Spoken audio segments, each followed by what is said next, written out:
Кедей жұмысшы бір күні жұмысынан қуылды. Оның үстіне бала-шағасы да 3 күннен бері нәр татпаған екен. Күн көретін басқа табыс көзі де жоқ. Қай жерге барса да жұмыс жоқ деген бір ғана сөзден әбден ығыр болды. Ішектері шұрқыраған бала-шағаларының жағдайын әйелі де қайта-қайта тілге тиек етіп, құлақ етін жеп бітті. Қайтсын, қолдан келер қайран жоқ. Ең соңында әйелі келін болып түскенде таққан әдемі орамалын еріксіз күйеуінің қолына ұстатты да: «Мә, мынаны бір сатып көр, қаншаға өтсе де мейлі, бала-шағаны қашанғы аш ұстаймыз. Алла тағала жомарт қой, бір ретін келтірер» деді.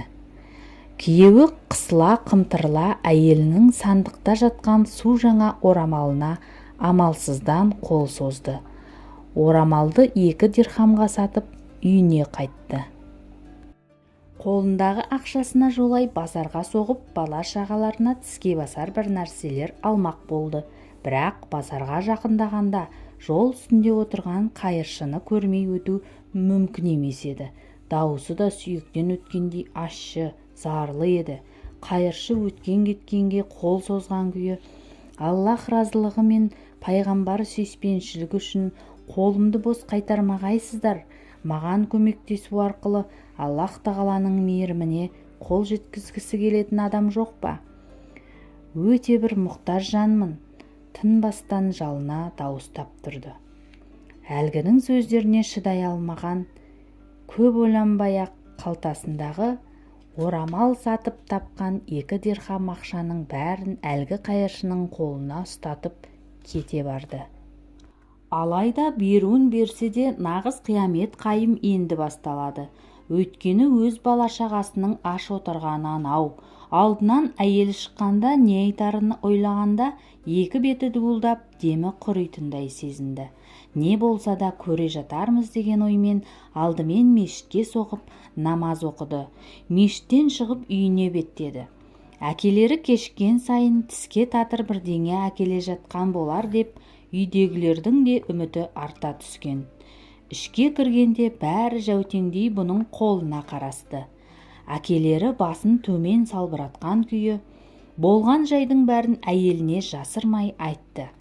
Әйелі күйеуін тыңдап болған соң: бопты, бар ақшамыз Аллах жолында кетсе, қайта Аллах оны еселеп қайтарар.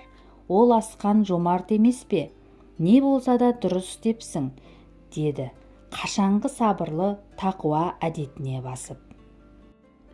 Таң атқанда әйелі күйеуіне бұл жолы төркіні сыйлаған сағатты берді.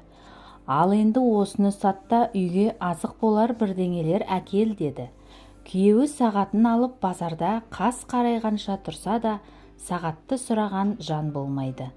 Үйіне бос қайтуға қысылып тұрғанда қолындағы соңғы балықтарын дәл өзі секілді өткізе алмай тұрған балықшыны көреді.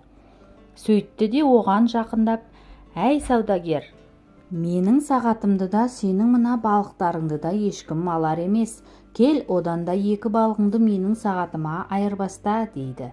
Айғайлай алушы таппай тамағы ауырған саудагер де 2 сөзге келместен 2 балығын сағатқа айырбастап тез үйіне қайтқанды жөн көрді. Бұл жолы үйіне қуанып келген күйеуі әлгі балықтардың біреуін пісірмек болып жарғанда ішінен жарқыраған жақұт шықты. Бұны көргенде кедей байқұстың есі шыға қуанды. Дереу әйел екеуі зергерге барып көрсетеді. Зергер бұл жолы жақұттың өте бағалы екенін, егер дәл қазір сатса 14 000 дирхамға алуды әзір екендігін айтады. Аллах оларды аяқ асты мол несібеге бөліп қиыншылықтан құтқарды. Зергерге әлгі жақұтты 14 000 дирхамға сатқан күйі үйлеріне құстай ұшты. Әп-сәтте-ақ үй ішінде шаттық орнады. Бәрі отырып Аллах тағалаға шүкір айтысты. Дәл осы кезде есік алдына бір қайыршы келді. Әлгі қайыршы бұларға қарап: «Ей мейірімді жандар, Аллах тағала сендерге нәсіп еткен нәрседен маған да беріңдер», деп жалынды. Бұны естігенде күйеуі бірден далаға жүгіре шыққан күйі: Біздің бірнеше күннен бері аш отырғанымызды көрген Аллах бізге аяқ асты 14 мың дирхам нәсіп етті. Ақыры Аллах тағаланың разылығы үшін сұрап тұрсаң, мен саған сол ақшаның тең жартысын әкеп берейін. Қазір келем, тұра тұр деп үйге кіріп кеткен еді.